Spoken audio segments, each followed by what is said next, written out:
Selamat pagi Bapak Ibu yang dikasihi Tuhan. Shalom, salam sejahtera, damai sejahtera bersama dengan Bapak Ibu. Dan saat ini kita akan bersama-sama bersekutu di dalam doa pagi. Tadi kita sudah menaikkan sebuah pujian. Dan saat ini sebelum kita bersama mendengarkan sabda Tuhan, mari kita satu di dalam doa. Mari kita berdoa. Terima kasih Tuhan yang baik karena Engkau telah memberikan kepada kami pagi yang indah. Satu kesempatan kembali untuk kami boleh menikmati pagi ini dengan karunia Tuhan. Terima kasih Tuhan untuk kebaikan-kebaikan Tuhan yang telah kami rasakan. Dan saat ini kami boleh merasakan bagaimana Tuhan juga boleh menaungi kami. Terutama di masa-masa sulit seperti ini, Engkau masih juga memberikan kepada kami kesempatan untuk menikmati hari demi hari yang Tuhan berikan kepada kami.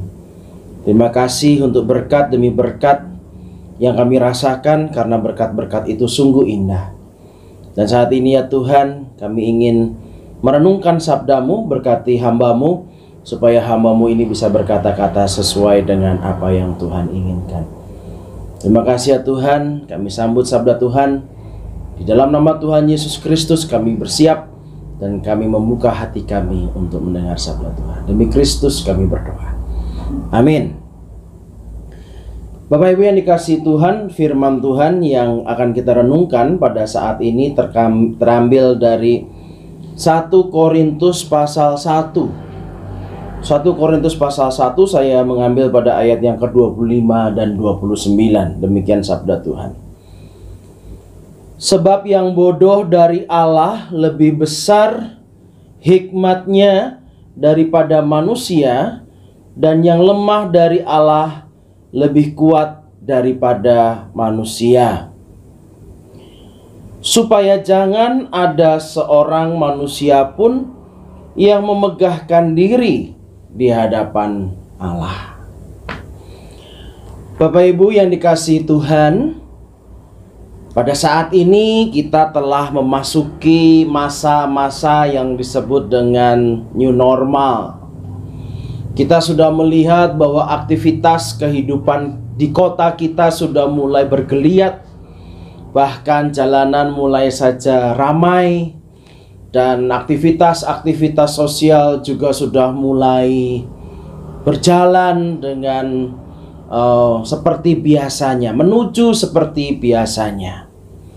Bapak Ibu yang dikasihi Tuhan, ketika saya beraktivitas, beberapa kali beraktivitas keluar, memimpin acara kedukaan misalnya, atau beraktivitas hanya untuk sekedar membeli makanan misalnya, Bapak Ibu yang dikasihi Tuhan, saya melihat bahwa ada banyak orang mempunyai anggapan atau mempunyai sikap yang berlainan di dalam new normal ini.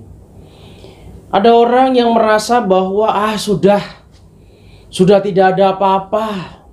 Ngapain pakai masker, ngapain kita masih berjarak, ngapain kita harus tidak boleh bersalaman. Udah nggak ada apa-apa, tenang saja.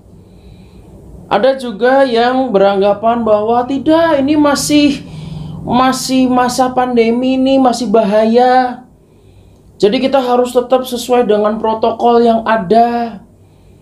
Ya, kita mesti jaga jarak, mesti pakai masker, mesti lakukan protokol seketat-ketatnya. Bahkan ada yang lebih ekstrim lagi mengatakan bahwa saat ini masih pandemi dan kita sudah sebaiknya tetap mengkarantina diri kita sendiri. Jangan mau dibohongi, jangan mau untuk tiba langsung masuk dan mengatakan bahwa ini tidak ada apa-apanya. Sudah, jangan mau seperti itu. Kita harus tetap ada di rumah, kita harus tetap di rumah aja. Jangan kemana-mana. Bapak Ibu yang dikasihi Tuhan, banyak sekali pandangan-pandangan orang mengenai new normal ini. Begitu juga ketika beberapa gereja sudah mulai mempersiapkan diri untuk membuka kembali. Ada orang yang mengatakan, sudah gereja buka saja lagi. seperti sedia kala. Sudah tidak perlu ada pembatasan-pembatasan. Ya oke lah, pembatasan-pembatasan seperti pembatasan protokol dan segala macam tetap dilakukan, pembatasan jarak tetap dilakukan, usia tidak perlu dibatas-batasi, misalnya seperti itu. Bapak Ibu yang dikasihi Tuhan, ada juga yang kemudian gereja mengatakan bahwa jangan dibuka dulu, kita harus berhati-hati, jangan buru-buru buka, jangan sampai gereja menjadi klaster, menjadi tempat penyebaran baru dari COVID-19 ini. Banyak sekali pandangan-pandangan orang tentang pembukaan kembali gereja atau kemudian new normal yang akan terjadi di tengah-tengah kita. Sah-sah saja setiap orang mempunyai pendapat satu dengan yang lain. Tapi yang menjadi persoalan Bapak Ibu adalah ketika satu orang menganggap bahwa apa yang dia anggap itu adalah sesuatu yang benar, dan orang lain kita anggap sebagai sesuatu yang salah, bahkan sesuatu yang bodoh. Wah, itu orang-orang yang tidak memperhatikan protokol, orang-orang yang minta supaya semua gereja cepat dibuka, orang-orang yang menganggap bahwa ini tidak ada apa-apa. Bodoh itu. Orang-orang bodoh, orang-orang bebal.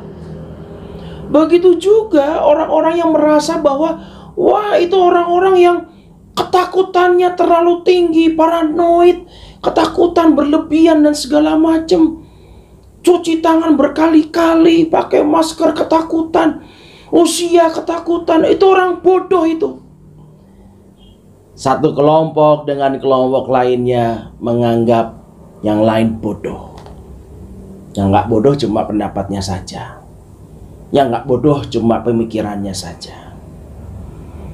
Bapak Ibu yang dikasihi Tuhan, Paulus mengingatkan kepada orang-orang di Korintus. Ingat, coba bayangkan seandainya kita pada saat itu ada bersama-sama dengan jemaat di Korintus, lalu kita percaya kepada Yesus yang tukang kayu itu, orang Yahudi yang kemudian mati disalib, dan kita anggap sebagai Tuhan, dan kita terima sebagai Tuhan. Orang lain di sekitarnya, orang lain yang tidak percaya itu pasti menganggap kita sebagai orang yang bodoh. Tukang kayu kok dipercaya,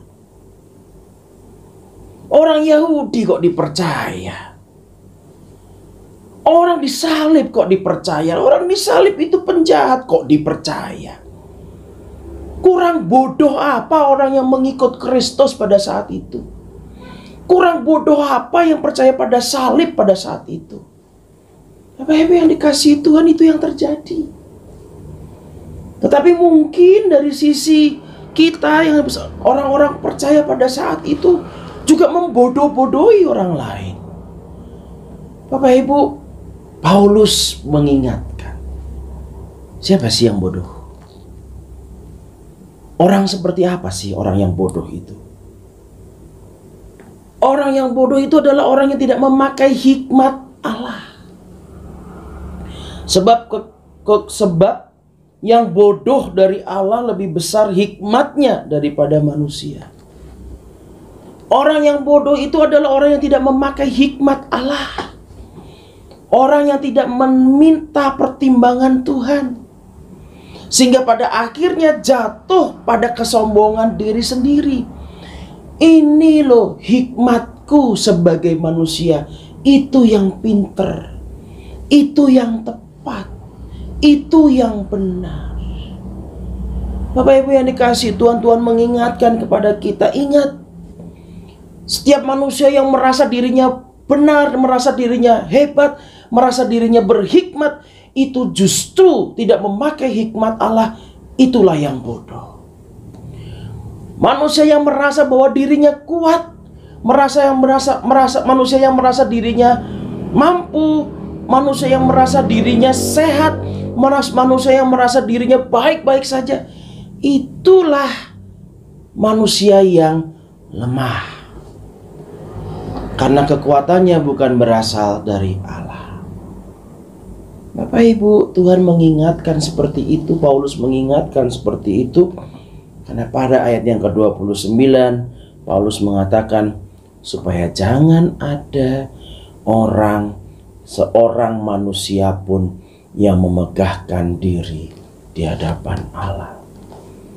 Jangan ada seorang pun yang memegahkan diri, seorang manusia pun yang memegahkan diri di hadapan Allah. Bapak Ibu yang dikasihi Tuhan, di masa pandemi ini, dan ketika kita mau memasuki sebuah keputusan yang sulit, karena semuanya sulit, kita buka juga sulit, kita tutup juga sulit semuanya. Bukan hikmat manusia yang kita pakai, bukan kekuatan manusia yang kita gunakan. Aku gak apa-apa kok, aku merasa sehat kok, aku ini loh pinter, bisa menganalisa ini dan itu. Tidak. Orang-orang yang seperti itu dikatakan kepada Tuhan, dia akan menjadi bodoh, dia akan menjadi lemah, karena dia mengandalkan pikiran dan kekuatan manusia. Jangan andalkan hikmat dan kekuatan manusia. Andalkan Tuhan. Mari kita bersama bergumul bertanya pada Tuhan, apa kehendak Tuhan. Ketika kita memutuskan bersama apa yang akan terjadi untuk gereja kita, untuk kehidupan kita, mari bertanya kepada Tuhan, bergumul bersama dengan Tuhan. Jangan mengandalkan kekuatan manusia sendiri, merasa diri hebat, merasa diri kuat, merasa diri paling sehat dan tidak mungkin tertular.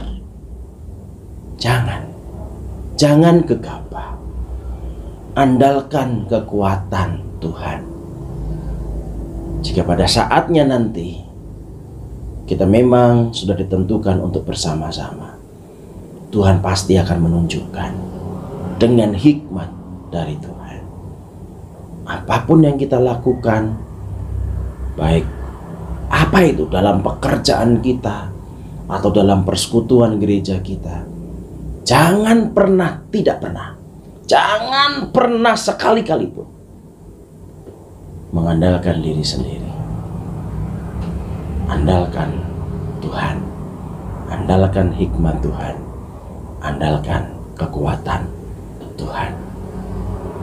Amin. Mari kita berdoa. Bapa di sorga, masa-masa ini adalah masa-masa sulit bagi kami. Dan lebih sulit ketika kami harus memutuskan hal yang dilematis. Banyak hal dilematis yang harus kami hadapi. Apakah kami sudah harus bergereja atau belum? Bagaimana nanti anak-anak kami sekolah? Bagaimana dunia usaha akan berjalan? Segala sesuatunya sungguh sulit dan sungguh membutuhkan hikmat Tuhan. Pagi ini kami diingatkan, ajarkan kami untuk tidak menjadi orang yang bodoh dan orang yang lemah. Orang yang bodoh yang mengandalkan pikiran sendiri, hikmat sendiri, dan orang yang lemah yang mengandalkan kekuatan manusia. Mampukan kami bersandar pada hikmat dan kekuatan Allah. Karena kami manusia bukan apa-apa, bukan siapa-siapa. Tuhan, kami harus mengambil banyak keputusan yang tidak mudah untuk kami jalankan. Berikan kami hikmat. Dalam setiap pekerjaan kami, berikan kami hikmat ya Tuhan. Dalam kehidupan rumah tangga kami, berikan kami hikmat ya Tuhan. Dalam kehidupan bergereja kami, berikan kami hikmat ya Tuhan. Kami percaya Engkaulah Allah yang tidak pernah meninggalkan kami. Kami percaya Engkau juga menuntun bangsa Indonesia ini untuk terus mencari hikmat Allah, bukan kepentingan diri sendiri, apalagi golongan. Tuhan, kami pasrahkan bangsa Indonesia dan kehidupan kami ke depan ke dalam tangan Tuhan. Hanya Tuhanlah yang menuntun langkah kami. Demi Kristus Yesus Tuhan kami berdoa. Amin. Bapak Ibu yang dikasihi Tuhan, demikianlah doa pagi kita. Dan sebelum kita akan menutup doa pagi kita akan bersama-sama menaikkan sebuah pujian. Sampai berjumpa kembali pada hari Selasa dan Kamis mendatang. Berkat Tuhan selalu menyertai Bapak Ibu. Dan hari ini kita belajar, jangan pernah andalkan hikmat dan kekuatan manusia. Andalkan saja hikmat dan kekuatan Allah. Selamat pagi, Tuhan memberkati, dan sampai jumpa lagi.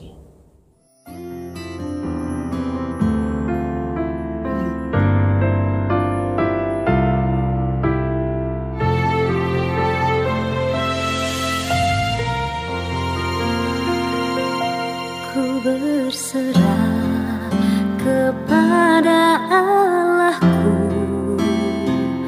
di darat pun di laut menderu, tiap detik tak berhenti. Bapa Sorgawi terus menjagaku. Tahu benar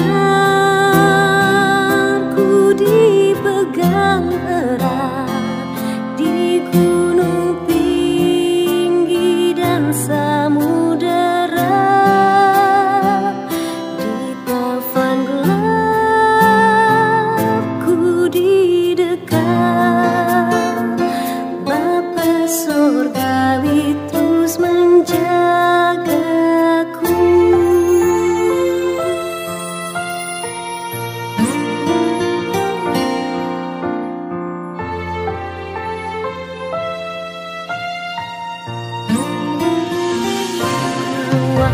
Di taman dihiasi